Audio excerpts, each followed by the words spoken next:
अस्सलाम वालेकुम my YouTube family, कैसे हैं आप। उम्मीद करती हूँ आप सब खैरियत से होंगे। ने मुझे माश की दाल में बहुत अच्छा रिस्पांस दिया है।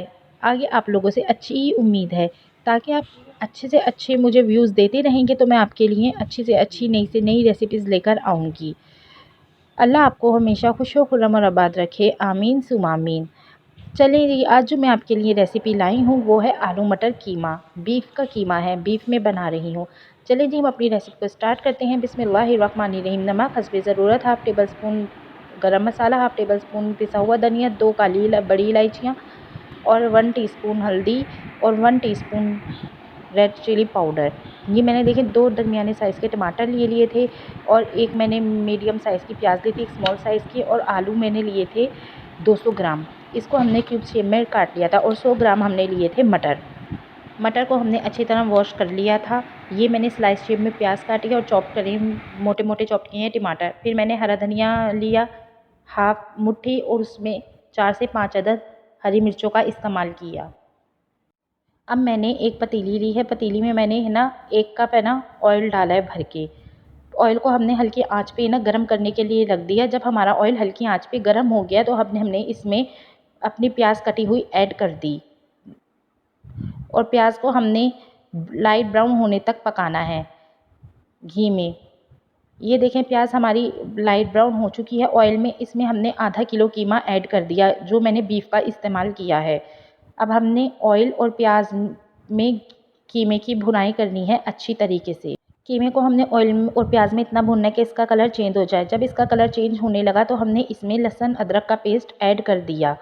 ये मैंने 1 टेबलस्पून ऐड किया था लहसुन अदरक का पेस्ट इसमें, और लहसुन अदरक के पेस्ट के साथ इसमें खूब भुनाई की जब तक ये ऑयल ना छोड़ दें। देखिए फाइनली इसने ऑयल छोड़ दिया है। तो अब हम इसमें तमाम स्पाइसेस को ऐड कर देंगे और तमाम स्पाइसेस के साथ इसकी और कीमे की अच्छी तरह भुनाई करेंगे जब तक हमारे टमाटर भुनवा नहीं हो जाते।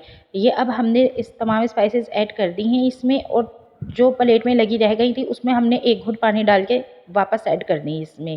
जब हमारे टमाटर सॉफ्ट होने लगेंगे तो अब हमने इसमें 1 गिलास पानी ऐड कर देना है, क्योंकि ये बड़ा गोश्त का कीमा है ना, तो इसलिए मोटी मशीन का कीमा है, ये टाइम लगता है इसको गलने में। तो अब हम इसका उबाल आने का इंतज़ार करेंगे। फाइनली इसमें उबाल आ चुका है। अब हम इसको ढक देंगे और इसको हमने कवर करना है 1 से 1.5 घंटे तक के लिए, ताकि ये कीमा अच्छी तरह गल जाए। ये मोटी मशीन का कीमा है। ये हमने 1 से 1.5 घंटे के लिए कवर कर दिया था। जब हमने 1-1.5 घंटे बाद उठाया कवर इसका ढक्कन, तो ये देखें माशाल्लाह ये भुनाई इसकी हो चुकी थी तकरीबन। मैं जो हांडी को बनाती हूँ जब मैंने पानी डाला था तो लो टू मीडियम फ्लेम तक मैं इसको पकाती हूँ।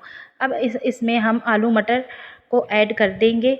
आलू मटर ऐड करने के बाद अच्छी तरह मिक्स करेंगे। फिर इसमें हमने 1 गिलास पानी डाल देना है। आपको जितनी ग्रेवी पसंद है आप वोट कर सकते हैं, डाल सकते हैं। फिर मैंने इसे ढक दिया था उबाला आने तक के लिए। फाइनली हमारा उबाला आ चुका है। फिर मैंने इसको आधे घंटे के लिए रख दिया था ताकि ये अच्छी तरह गल जाएँ। ये देखें मैंने आधे घंटे बाद जब ढक्कन उठाया तो आलू हमारे गल चुके थे और मटर भी तकरीबन गल चुके थे। हमारी हांडी ओके है। अब हमने इसमें हरा धनिया और हरी मिर्चों को ऐड कर दिया जो मैंने काट के रखी हुई थी। इसको ऐड करके मैंने 5 मिनट के लिए दम पर लगा दिया। 5 मिनट बाद जब मैंने दम जैसे अपने ढक्कन उठाया हांडी का, तो माशाल्लाह इसकी लुक कुछ और ही थी। माशाल्लाह देखिए कितनी प्यारी कितनी खूबसूरत लुक आई है इसकी। अब मेरी हांडी बिल्कुल ओके है। अब मैं इसे डिश आउट करने लगी हूँ। उम्मीद करती हूँ आज की वीडियो आपको बहुत पसंद आई होगी। आप लोग ज़रूर ट्राई करिएगा और मुझे ट्राई करने के बाद कमेंट सेक्शन में लाजमी बताइएगा। अपना ढेर सारा ख्याल रखिएगा, मुझे दुआओं में याद रखिएगा और मेरी वीडियो को लाइक शेयर और मेरे चैनल को सब्सक्राइब करना ना भूलें। आप मेरी रेसिपी को और इसकी लुक को एंजॉय करें और गरम-गरम चपातियों से या नान वगैरह से, जो भी आपका दिल करता है, पराठे से खाएं। बहुत अच्छा लगेगा ये हर चीज़ से। लेकिन जो स्पेशली मैं एक टाइम चपाती से खाती हूँ और दूसरे टाइम मैं पराठे से खाती हूँ, बहुत मज़े का लगता है। चलिए जी, अल्लाह हाफ़िज़।